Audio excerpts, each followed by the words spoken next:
मधुबन के बाबा,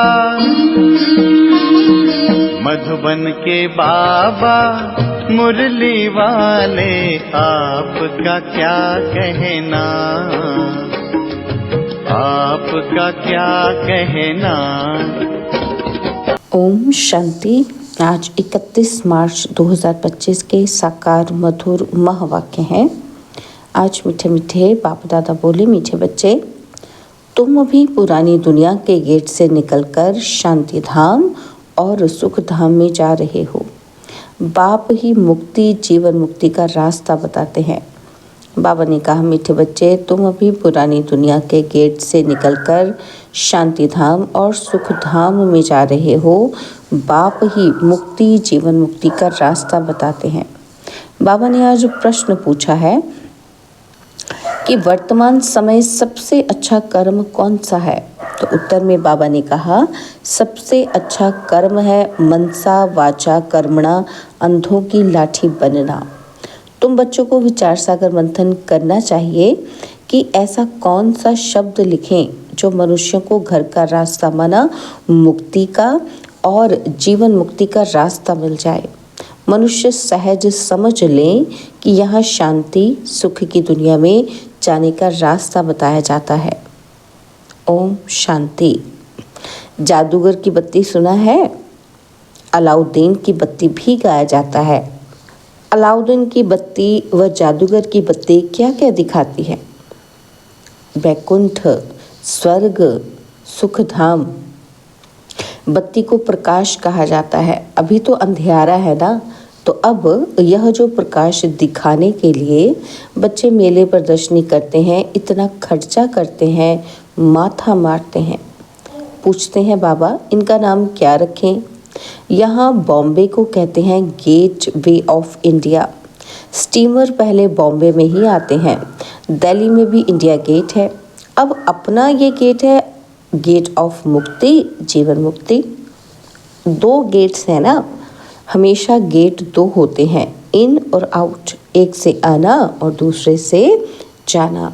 तो यह भी ऐसे ही है। हम नई दुनिया में आते हैं, फिर पुरानी दुनिया से बाहर निकल अपने घर चले जाते हैं, परंतु वापस आपे तो हम जा ही नहीं सकते, क्योंकि घर को भूल गए हैं। तो गाइड चाहिए, वह भी हमको मिला है जो रास्ता बताते हैं। बच्चे जानते हैं कि बाबा हमको मुक्ति, जीवन मुक्ति, शांति और सुख का रास्ता बताते हैं। तो गेट ऑफ शांति धाम सुख धाम लिखे। विचार सागर मंथन करना होता है ना, तो बहुत ख्यालात चलते हैं कि मुक्ति और जीवन मुक्ति किसको कहा जाता है, वो भी किसी को पता ही नहीं है।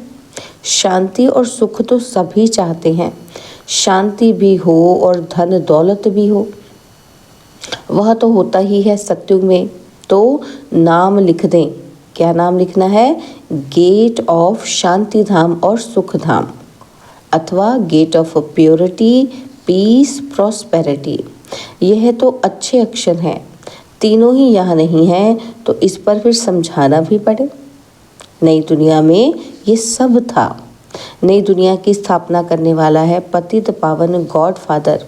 तो ज़रूर हमको इस पुरानी दुनिया से निकल घर जाना पड़े। तो ये गेट हुआ ना प्योरिटी, पीस, प्रॉस्पेरिटी का। बाबा को ये नाम अच्छा लगता है। अब वास्तव में उसकी ओपनिंग तो शिव बाबा करते हैं, परंतु हम ब्राह्मणों द्वारा कराते हैं। दुनिया में ओपनिंग सेरेमनी तो बहुत होती रहती है ना, कोई हॉस्पिटल की करेंगे, कोई यूनिवर्सिटी की करेंगे। ये तो एक ही बार होती है और इस समय ही होती है। तो विचार किया जाता है। बच्चों ने लिखा कि ब्रह्मा बाबा आकर उद्घाटन करें, बाप दादा दोनों को बुलाएं। बाप कहते हैं तुम बाहर कहीं जा नहीं सकते, उद्घाटन करने के लिए जाए, विवेक नहीं कहता, कायदा ही नहीं। ये तो कोई भी खोल सकते हैं, अखबारों में भी पढ़ेगा कि प्रजापिता ब्रह्मा कुमार कुमारियाँ। तो ये नाम भी बड़ा अच्छा है ना। प्रजापिता तो सबका बाप हो गया, वह कोई कम है क्या? और फिर बाप खुद सेरेमनी कराते हैं, क्योंकि करण करावनहार है ना, तो बुद्धि में रहना चाहिए ना कि हम स्वर्ग की स्थापना कर रहे हैं। तो कितना पुरुषार्थ करके श्रीमत पर चलना चाहिए। वर्तमान समय मनसा वाचा कर्मणा सबसे अच्छा कर्म तो एक ही है कि अंधों की लाठी बनना। तो गाते भी हैं, क्या गाते हैं? हे प्रभु अंधों की लाठी, सब अंधे ही अंधे हैं, तो बाप आकर लाठी बनते हैं, ज्ञान का तीसरा नेत्र देते हैं, जिससे तुम स्वर्ग में नंबरवार पुरुषार्थ अनुसार जाते हो। नंबरवार तो है ही, ये बहुत बड़ी बेहद की हॉस्पिटल कम यूनिवर्सिटी है। समझाया जाता है आत्माओं का बाप परम पिता परमात्मा पतित पावन है। तुम उस बाप को याद करो तो सुख धाम चले जाएंगे। ये है हेल, इनको हेवन नहीं कहेंगे। हेवन में है ही एक धर्म, भारत स्वर्ग था, दूसरा कोई धर्म नहीं था। यह सिर्फ याद करें, यह ही मनमना भव है। हम स्वर्ग में सारे विश्व के मालिक थे, इतना भी याद नहीं पड़ता है। बुद्धि में है कि हमको बाप मिला है तो वह खुशी रहनी चाहिए, परंतु माया भी कम नहीं है। ऐसे बाप का बनकर फिर भी इतनी खुशी में नहीं रहते, झुटके खाते रहते हैं। माया घड़ी घड़ी बहुत घुटके खिलाती है, शिव बाबा की याद भुला देती है। खुद भी कहते हैं कि याद ठहरती नहीं है। बाबा गुटखा खिलाते हैं ज्ञान सागर में और माया फिर गुटखा खिलाती है विषय सागर में। बड़ी खुशी से गुटखा खाने लग पड़ते हैं। बाप कहते हैं शिव बाबा को याद करो, और माया फिर भुला देती है। बाप को याद ही नहीं करते, बाप को जानते ही नहीं। सुख हरता दुख करता, दुख हरता सुख करता तो परमपिता परमात्मा ही है ना, तो वह है ही दुख हरने वाला। वह फिर गंगा में जाकर डुबकी लगाते हैं, समझते हैं गंगा पतित पावनी है। सत्युग में गंगा को दुख हरनी पाप कटनी नहीं कहेंगे। साधु संत आदि सब जाकर नदियों के किनारे बैठते हैं, सागर के किनारे क्यों नहीं बैठते हैं? अभी तुम बच्चे सागर के किनारे बैठे हो। ढेर के ढेर बच्चे सागर पास आते हैं और फिर समझते हैं कि सागर से निकली हुई यह छोटी बड़ी नदियां भी हैं। ब्रह्मपुत्रा, सिंध, सरस्वती, यह भी नाम रखे हुए हैं। बाप समझाते हैं बच्चे, तुम्हें मनसा वाचा कर्मणा बहुत बहुत ध्यान रखना है। कभी भी तुम्हें क्रोध नहीं आना चाहिए। क्रोध पहले मनसा में आता, फिर वाचा और कर्मणा में भी आ जाता है। यह 3 खिड़कियां हैं, इसलिए बाप समझाते हैं मीठे बच्चे, वाचा अधिक नहीं चलाओ, शांति में रहो। वाचा में आए तो कर्मणा में आ जाएगा। गुस्सा पहले मनसा में आता है, फिर वाचा और कर्मणा में आता है। तीनों खिड़कियों से निकलता है। पहले मनसा में आएगा। दुनिया वाले तो एक दो को दुख देते रहते हैं, लड़ते झगड़ते रहते हैं। तुमको तो कोई भी दुख नहीं देना है, ख्याल भी नहीं आना चाहिए। साइलेंस में रहना बड़ा अच्छा है। तो बाप आकर स्वर्ग का अथवा सुख शांति का गेट बतलाते हैं, बच्चों को ही बतलाते हैं। बच्चों को कहते हैं तुम भी औरों को बतलाओ। प्योरिटी, पीस, प्रॉस्पेरिटी होती है स्वर्ग में। वहाँ कैसे जाते हैं ये समझना है। ये महाभारत लड़ाई भी गेट खोलती है। बाबा का विचार सागर मंथन तो चलता है ना, नाम क्या रखें? सवेरे विचार सागर मंथन करने से मक्खन निकलता है, अच्छी राय निकलती है। तब बाबा कहते हैं सवेरे उठ बाप को याद करो और विचार सागर मंथन करो कि क्या नाम रखा जाए। विचार करना चाहिए, कोई का अच्छा विचार भी निकलता है। अब तुम समझते हो पतित को पावन बनाना माना नरकवासी से स्वर्गवासी बनाना। देवताएं पावन है तब तो उनके आगे माथा टेकते हैं। तुम अभी किसी को माथा नहीं टेक सकते, कायदा ही नहीं। बाकी युक्ति से चलना होता है। साधु लोग अपने को ऊंच पवित्र समझते हैं और औरों को अपवित्र नीच समझते हैं। तुम भल जानते हो कि हम सबसे ऊंचे हैं, परंतु कोई हाथ जोड़े तो रिस्पॉन्ड देना पड़े। हरि ओम तत्सत कहते हैं तो करना पड़े। युक्ति से नहीं चलेंगे और वो हाथ नहीं आएंगे फिर। तो बड़ी युक्तियाँ चाहिए। जब मौत सिर पर आता है तो सभी भगवान का नाम लेते हैं। आजकल इत्तेफाक तो बहुत होते रहेंगे। आहिस्ते आहिस्ते आग फैलती है। आग शुरू होगी विलायत से, फिर आहिस्ते आहिस्ते सारी दुनिया जल जाएगी। पिछाड़ी में तुम बच्चे ही रह जाते हो, तुम्हारी आत्मा पवित्र हो जाती है तो फिर तुमको वहाँ नई दुनिया मिलती है।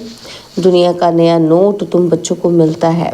तुम राज्य करते हो तो अलाउद्दीन की बत्ती भी मशहूर है ना, तो नोट ऐसा करने से कारून का खजाना मिल जाता है। क्या नोट करना है कि ऐसा करने से बत्ती से क्या मिल जाता है? कारून का खजाना।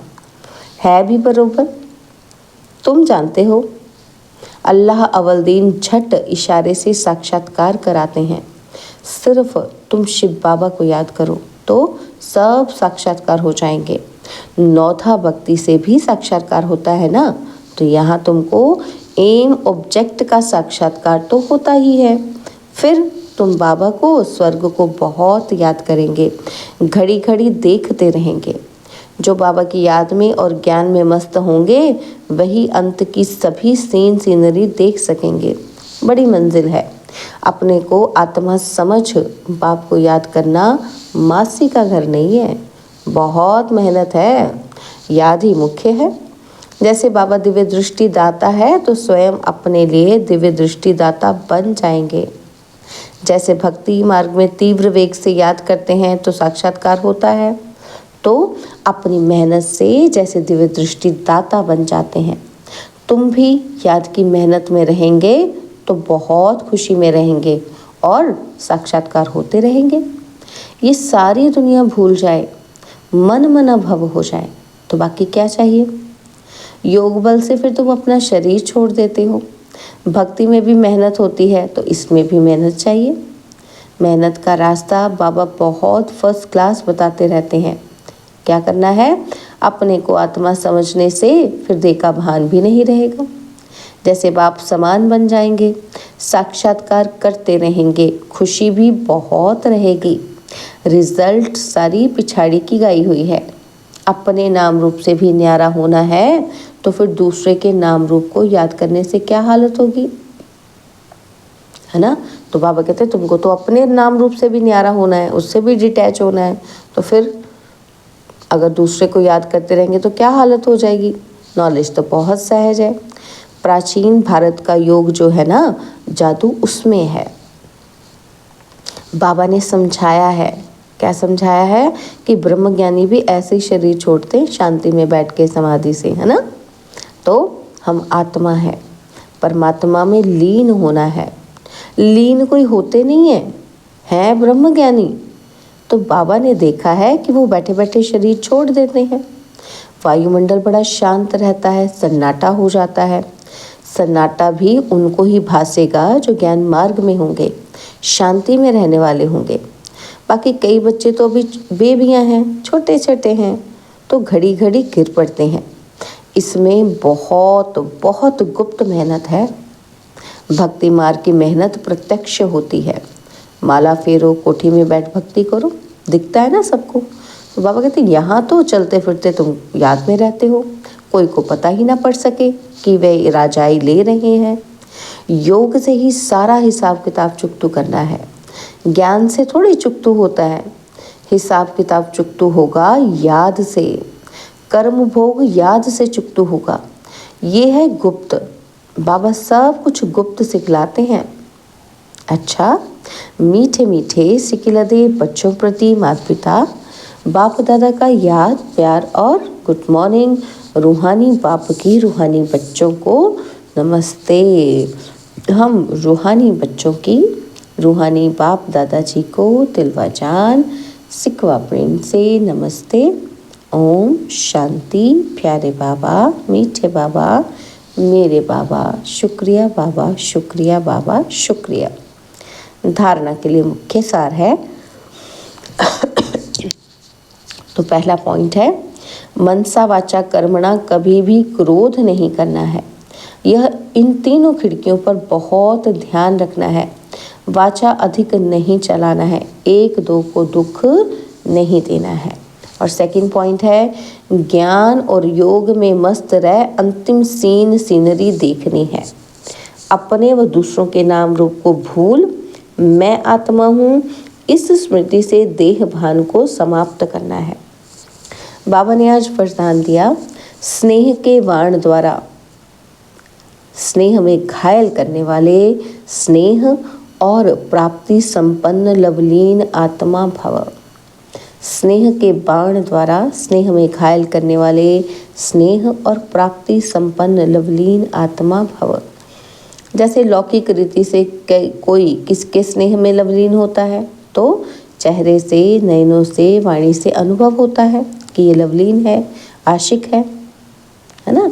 तो ऐसे जब स्टेज पर जाते हो तो जितना अपने अंदर बाप का स्नेह इमर्ज होगा, उतना ही स्नेह का बाण औरों को भी स्नेह में घायल कर देगा। भाषण की लिंक सोचना या पॉइंट दोहराना ये स्वरूप नहीं हो। स्नेह और प्राप्ति का संपन्न स्वरूप, लवलीन स्वरूप हो। अथॉरिटी होकर बोलने से उसका प्रभाव पड़ता है। तो क्या स्वरूप हो? स्नेह।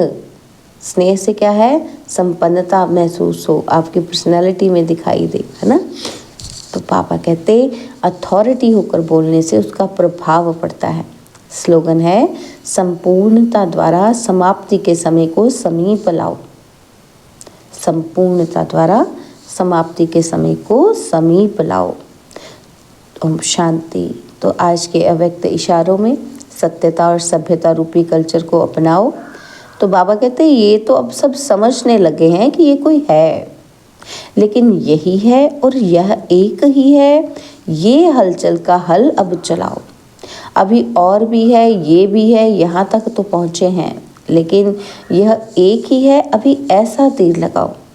धरनी तो बन गई और बनती जाएगी, लेकिन जो फाउंडेशन है, नवीनता है, बीज है, वो है नया ज्ञान। निस्वार्थ प्यार है, रूहानी प्यार है, ये तो अनुभव करते हैं, लेकिन अभी प्यार के साथ साथ ज्ञान की अथॉरिटी वाली आत्माएं हैं, सत्य ज्ञान की अथॉरिटी है। ये प्रत्यक्ष करो, तब प्रत्यक्षता हो। ओम शांति।